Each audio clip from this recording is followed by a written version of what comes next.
My governor informed me that I can be sanctioned if I prescribed an ordinary FDA medication, and my hospital threatened to fire me if I contradicted the World Health Organization. Since then, I've been censored everywhere in social media: Facebook, Twitter, Google, Instagram, I think LinkedIn, etc. So I've devoted the past several months to unraveling this censorship. So buckle up. I've got 2 observations and 3 calls to action. The first observation is that we're living in a time of mass hysteria. During times of mass hysteria, people exhibit behaviors that are obviously ridiculous, but the people living through it are unaware that they are reacting abnormally. Doctors are aware of many examples of mass hysteria, such as in the Middle Ages. There's a group of French nuns that all started to meow together. In the Roman Empire, people danced for days in something that became known as the dancing plague. And physicians know of innumerable instances where students who all started having seizures together. And this is just as true in modern times. In 2018, there was an Emirates flight from Dubai to New York where 20% of the passengers had similar imaginary symptoms. Not so much in this room, but people in this room, parents or grandparents, may remember a radio program called War of the Worlds, which is in 1938, where thousands of Americans became convinced that they were under deadly Martian attack. 2 clues to help us discern if we are living in a time of mass hysteria is to consider if there are objective facts that would support our decisions, and if we would be embarrassed to defend our decisions after the fact. Let's consider that during COVID-19, we've been keeping schools closed despite the fact that children almost never get sick. We are hijacking the lives of healthy young and middle-aged Americans. We are forbidding a cheap, safe, worldwide medication. There's been no precedent for such a thing. The linchpin of a presidential nominee's campaign is a talisman, a lucky charm, a mask. The facts proving we are living in a time of mass hysteria can be found on my website and on many others. You must educate yourself, because everyone in this room has a duty to carry this message. I do not advocate going to every school district and every legislative body and every courthouse to protest the insanity of lockdowns, masks, and school closures, because if we can keep engaging in every small street fight, we will lose the war. Instead, we must as a group shout from the rooftops that we are living in a time of mass hysteria, just like the Salem witch trials, which also was not recognized contemporaneously. Please note that it is very difficult to convince people that we are living in a time of mass hysteria. The infamous Nazi, Joseph Goebbels, famously said that if you make a lie big enough, people will eventually come to believe it. Normal Americans cannot discern a clear motivation for a lie this massive, so they don't believe it's a lie. But you must honor the facts.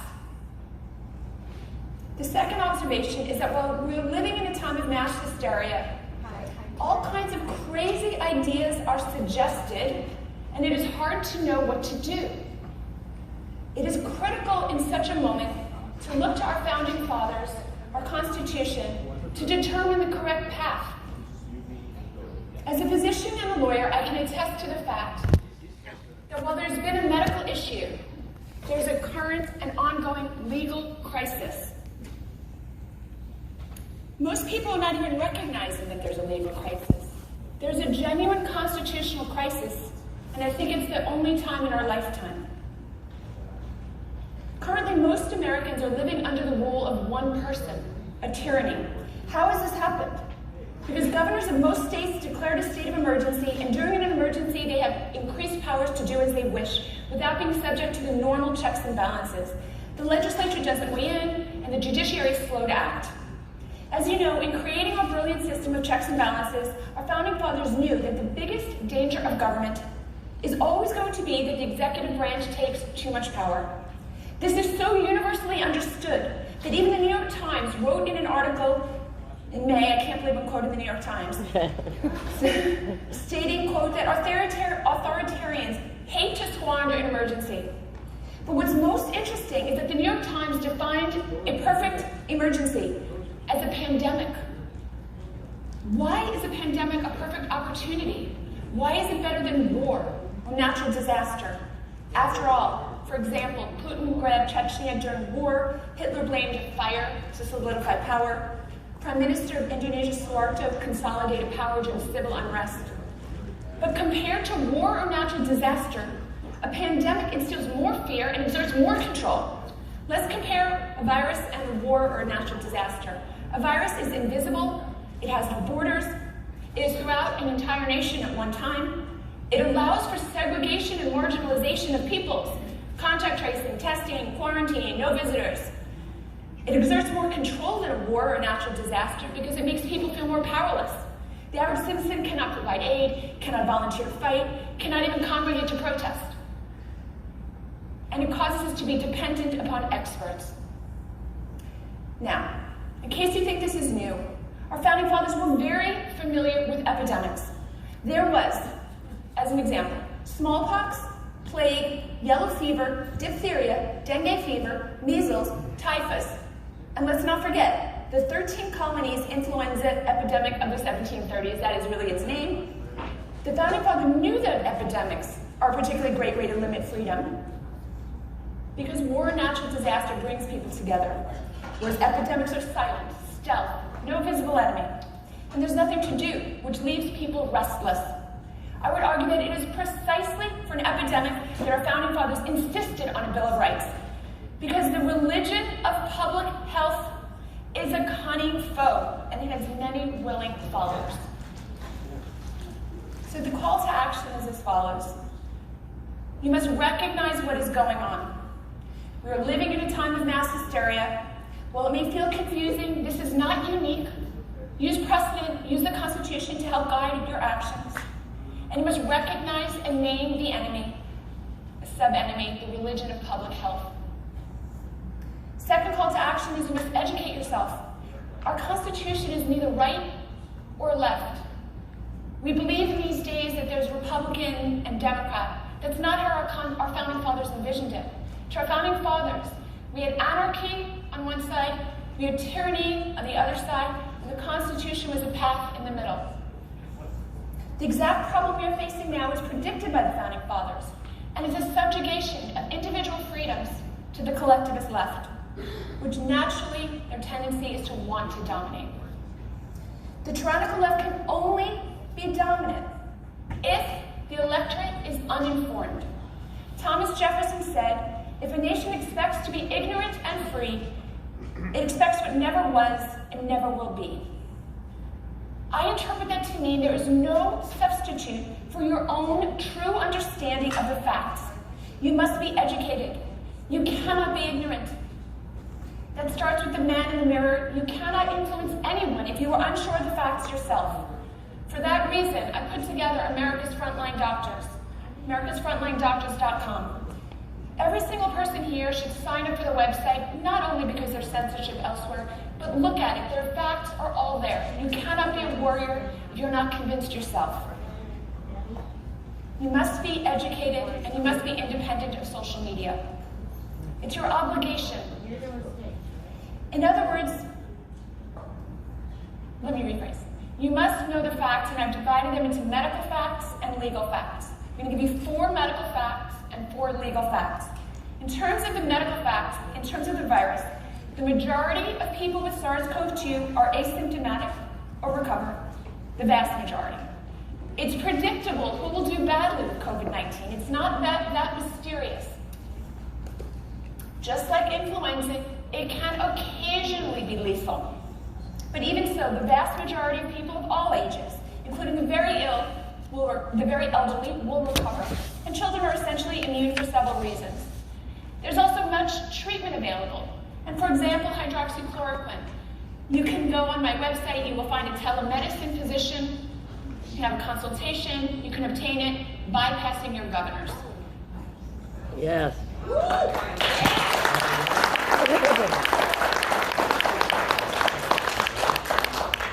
Thank you.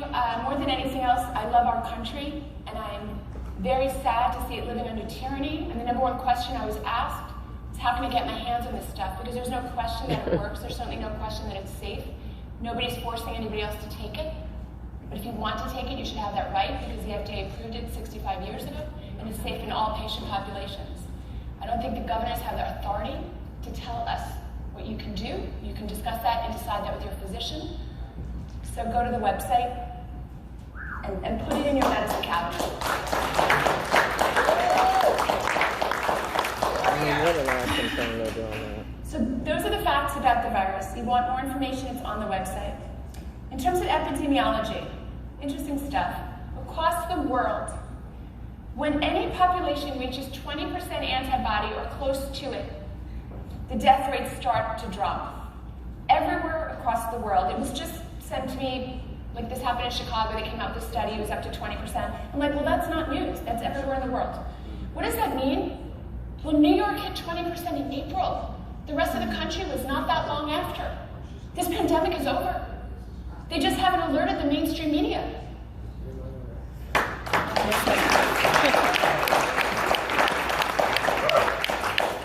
Fact number 3 is about masks.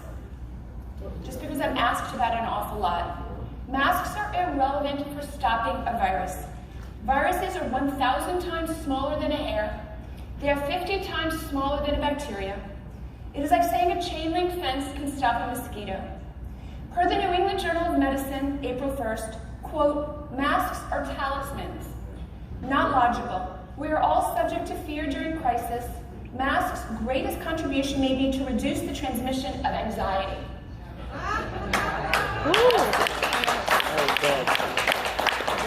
That's the New England Journal of Medicine. And the reason I quote that is for the obvious reason of hearing those words, but also just so you all can hear how completely the scientists have capitulated. Yeah. I understand an ordinary citizen being afraid until they hear the facts, but there's no excuse for the scientists. That was not corruption. That was coming right out and saying we capitulate. It should give you chills. And the 4th medical fact is in terms of treatment. Doctors can help you. For example, there's more than 80 studies showing hydroxychloroquine works. There's budesonide, ivermectin, antibodies, remdesivir, etc. And as the president so recently displayed, early treatment is indicated for every single person who catches the infection. Basically, right now, the government's official position is to do nothing. Yeah. It's crazy. When have doctors done nothing when you're sick? You go to the doctor, oh, go home, come back if you're almost dead. We don't do that. My point is, that's how you can recognize that we're in a time of mass hysteria. Yeah. We're acting abnormally. It is your obligation as a free citizen to be educated. Because you have to go out and be the warriors, and you must not be afraid. And the only way not to be afraid is not to take it on faith, but to know that you're going to be okay. Yes. Yes.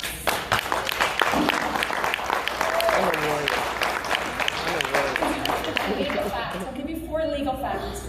In most states, the executive is not being balanced by the legislature. Governors have declared states of emergency, but they need to terminate them, and they're just not. This is an illegal power grab. But to the legislative branches also are being very cowardly.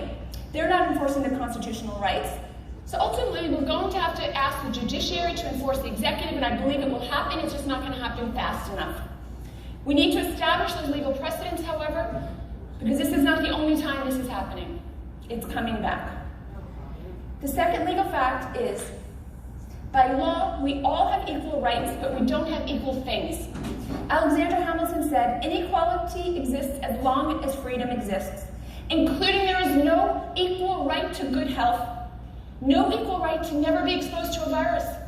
These things can happen. You must remind your governor and your state legislatures that it is not the role of government to provide equal rights to not be exposed to a virus.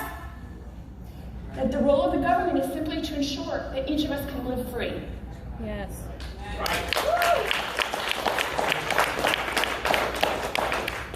Legal fact number 3. Coronavirus is not a unique legal situation. Epidemics are common and ordinary throughout human history. I'm so sorry I said that to you all. So number 3, it's not a unique legal situation. Look back in history and look to the founding fathers to decide what to do. They have faced all these situations before. They knew of epidemics and they wrote the Bill of Rights anyway, and I would argue specifically for situations like that. Legal fact number 4, in my opinion, is complying with the religion of public health is not trivial.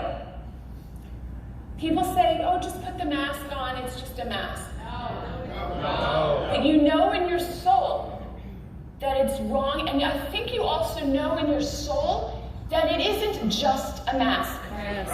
Yes.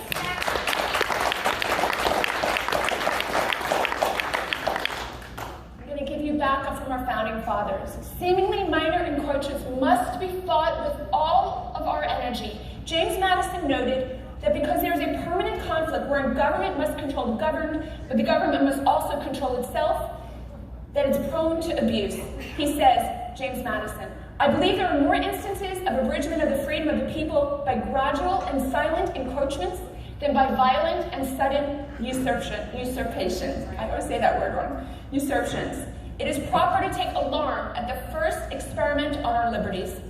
We hold this to be the first duty of citizens and one of the noblest characters of the Revolution. The free men of America did not wait till usurped power had strengthened itself. This is why you are instinctively right to resist the mask. Yes.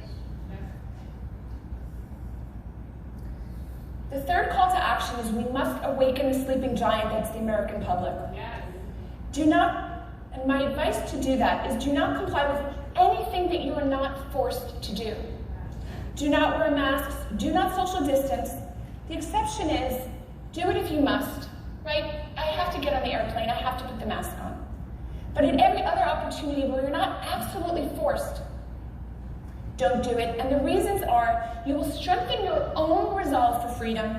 You will also role model freedom for others. There are people who are genuinely frightened. I don't know when they're going to take their mask off. They may never take their mask off if they don't see other people taking the masks off. And you will also demonstrate to politicians that they face a sizable and formidable opposition. Another call to action is we must support the activists, the lawyers, foundations who are fighting these battles. We need to support especially a church who wants to come forward to bring a lawsuit, parents or small businesses. Particularly focused on churches, because it's very clear in our Constitution. We need more churches to be protesting. My favorite part, call to action, you must be joyful. Like communist countries everywhere, the other side is imposing misery on all of us. I believe this is intentional, but even if it is not, it is increasing the fear. So you must be joyful, you must be happy, go outside, meet friends, enjoy yourself, demonstrate normalcy. You must show the world why it is worth fighting for freedom.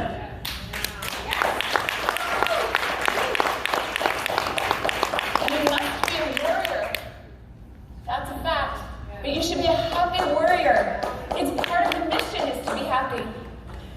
Friends, if you think this is a fight about a virus or medicine, you're engaged in a street fight, you're not engaged in a war. For example, the erasing the doctor-patient relationship is simply the most concrete example of censorship leading to death.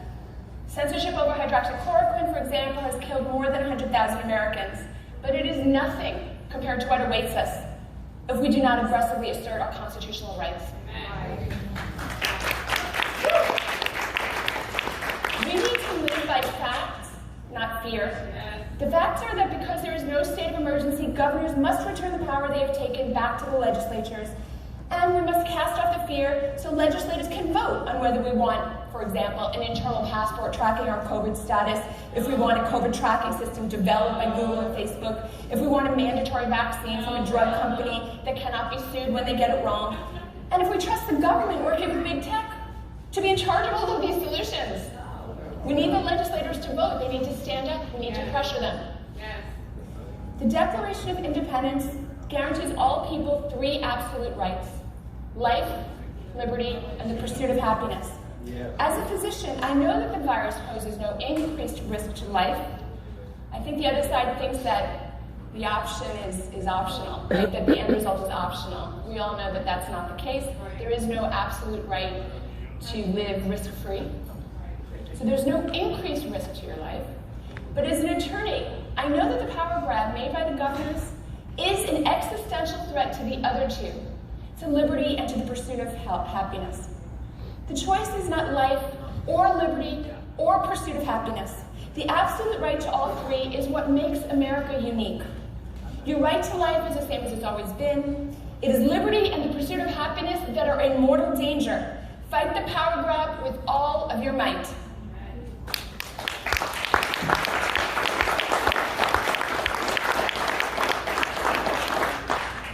And this, I'm going to close with something personal. I want to close by telling you why I fight. My father was a great man. He called the day he earned his United States of America citizenship his birthday. I was raised like that. That was his birthday. I mean, that's what he created as his birthday. He always wanted to be an American. When I asked him how he came to believe that America was so special, he told me that during World War II, when he was kicked out of Red Lines for being a Jew, during a time when he was hungry for 2 full years, during a time he sometimes ate grass to quell the hunger pains just a little bit, at that same time, American bombers flew overhead and dropped leaflets advising the citizens to run to the forest to avoid being killed. Wow. I cannot imagine how a young boy in the middle of an insane world that was telling him he couldn't eat because he was a Jew, a world in which Nazi superiority was a given. In this world, he saw foreign Americans, pilots, dropping leaflets in his mother tongue, valuing his life. Friends, never doubt that America is the most exceptional country that has ever existed. Commit right here, right now, that America is